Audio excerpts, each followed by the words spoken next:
hoje você vai aprender sobre algumas questões éticas que devemos respeitar na pesquisa científica. A primeira questão ética que nós vamos tratar é sobre danos psicológicos e estresse, e danos físicos aos seus participantes. Quando está realizando uma pesquisa com animais e com seres humanos, nós devemos preservar a integridade física e psicológica destas pessoas. Não podemos submeter essas pessoas a condições e situações irreversíveis, de forma que depois elas possam se sentir estressadas, que elas possam se sentir danificadas psicologicamente e fisicamente em relação ao experimento que elas foram submetidas.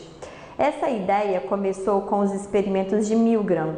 Depois, se vocês tiverem oportunidade, vocês podem pesquisar no próprio YouTube. Se vocês colocarem lá experimento de Milgram, eu só achei em espanhol, mas ele vem legendado e vocês conseguem entender. Qual foi o primeiro experimento de Milgram em relação a isso e que se despertou o interesse de criar um código de ética para controlar os comportamentos dos pesquisadores em relação aos seus participantes? Milgram, ele pediu para que algumas pessoas pudessem ser cobaias da sua pesquisa. Então ele tinha aliados, pessoas que sabiam de fato o objetivo da pesquisa e tinha os participantes que não sabiam o objetivo da pesquisa. Ele queria medir a relação de poder e autoridade entre professor e aluno. Então ele colocou um aluno que era seu participante sem saber dos objetivos da pesquisa em uma sala e ele disse: olha, eu vou te fazer algumas perguntas. Tem uma outra pessoa na outra sala que vai estar recebendo os estímulos que vão ser oferecidos por você.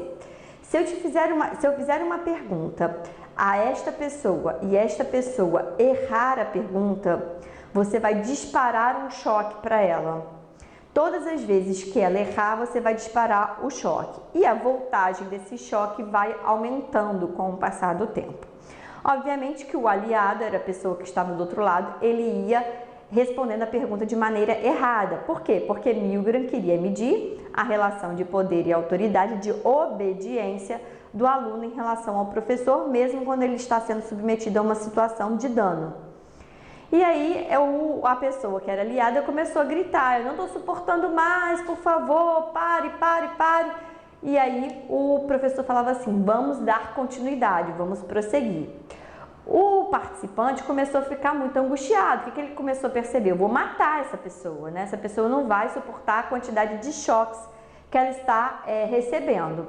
E aí o professor falou assim: vamos lá, falta muito pouco para a gente terminar. E teve uma hora que ele disparou o choque e a pessoa ficou quieta. Qual foi o pensamento que ele teve? Eu matei a pessoa, Então, isso causou, depois veio o aliado, cumprimentou, explicou o real objetivo da pesquisa, mas causou um dano psicológico nesta pessoa e físico também no momento muito grande.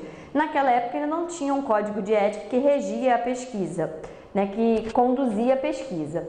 A partir daí, então, foi nascendo a necessidade de ter um código de ética que viesse a controlar as pesquisas científicas. Então, nós estamos falando de danos psicológicos e físicos que nós não podemos causar aos nossos participantes de forma que eles sejam irreversíveis. Nós estamos falando de engodo. O que é engodo? Enganação.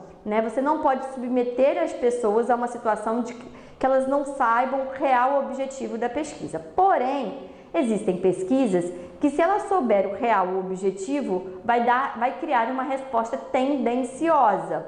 Então, ela precisa ser enganada, mas ao final da pesquisa você vai esclarecer os reais objetivos da pesquisa e você vai perguntar se ela concorda que aqueles dados possam ser publicados ou não. Eu sempre dou um exemplo que as pessoas conseguem entender bem o engodo, mas isso não é pesquisa, Mas quando tem pegadinhas na televisão, as pessoas não sabem que elas vão participar da pegadinha, mas depois, para divulgação de imagem, divulgação dos resultados, a gente precisa esclarecer por que elas foram submetidas àquela pegadinha.